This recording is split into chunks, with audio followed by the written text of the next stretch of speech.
following on from the introduction of the silver car, thought I'd just give a really quick comparison between these two. What's the difference? Why was the silver one more expensive than a fully worked one?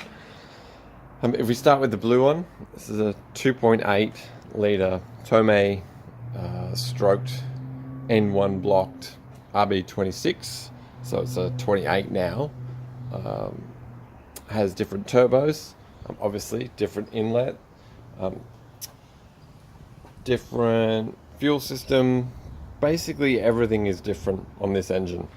Everything is aftermarket and costs quite a bit more than your average GTR engine, but still good, still just as useful. Puts down 600 horsepower to the wheels at the moment on E85. This one, from what I can tell, this Nismo cap is the single modification to the engine. It runs stock boost. It still has the inline stock boost pill, I think they call it, or boost prevention device, whatever you want to call it. That's still in there as well. So this one makes 174 kilowatts to the wheels, which is, I think that's about 280 horsepower, or maybe not that much, 250 maybe. It's not very much, but it is healthy. It's been compression checked, no problem with it. It's a 2.6 stock turbos with the ceramic wheels still, which is basically my only concern with this engine.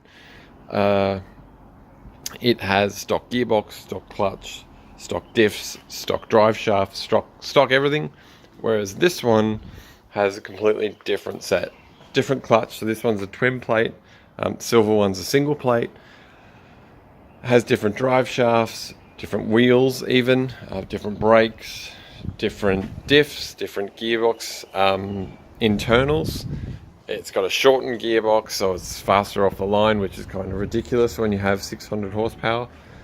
This one has quite long gears in comparison, and is actually a little bit lazy, but you know, and especially if you compare it to today's sports cars, I wouldn't change it for the world, but it is not the world's fastest car. It's no, you know, Bugatti killer or anything like that. It's average. It's probably as quick as a hot hatch nowadays. Those Hyundais and I don't know, maybe the Merc and a Focus ST, like it's that fast. It's quick, but it's not fast.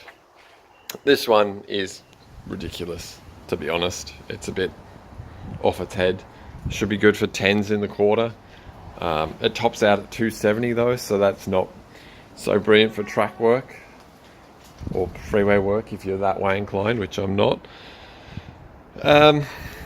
So we look at the fuel system in the boot of this. I've actually had this redone. It was sitting here right in the middle. You can kind of see there's some bungs where hoses used to come in. We've actually moved it all up here so that well, just to clear out the boot so that I can rebuild the boot. It's missing all of the components or panels that belong in here, and you know, exposed battery, exposed relays, everything. This is all just, these things are just stuck in for the moment. So yeah, so that one, more race car oriented, not exactly user friendly. Whereas the silver one, Series 3, all of the panels are in, everything's there. It's got this cool little hideaway spot, which I don't know what it's for. It's some kind of fluid. I'll work out what that is at some point. Probably best to work out what it is. So yeah, so this one is 100% just a daily driver style car. It is friendly, it's easy to drive, there's no problems with it. My wife drives it. Interiors are pretty similar because well, the truth is this one's pretty stock.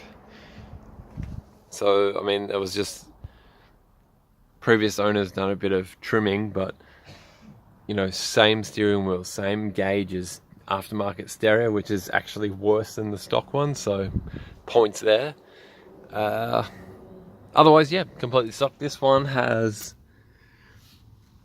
76,000 kilometers on it, which I don't know how many miles that is if you're American. I'm sure someone can convert that for me and let me know. This one, completely stock, no changes whatsoever. Has 9,500 kilometers on it, which I think is probably, I don't know, my math says that's about 5,000 miles maybe, or 6,000.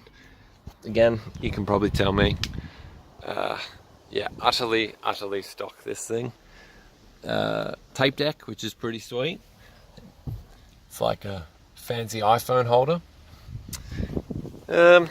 Yeah, otherwise, utterly stock, which is fantastic. And expensive, I might add. Comes on original wheels with Brembos, which these days wouldn't be worth much because they're just not that impressive. So my car, I think I've touched on this before, is weak in the brakes department.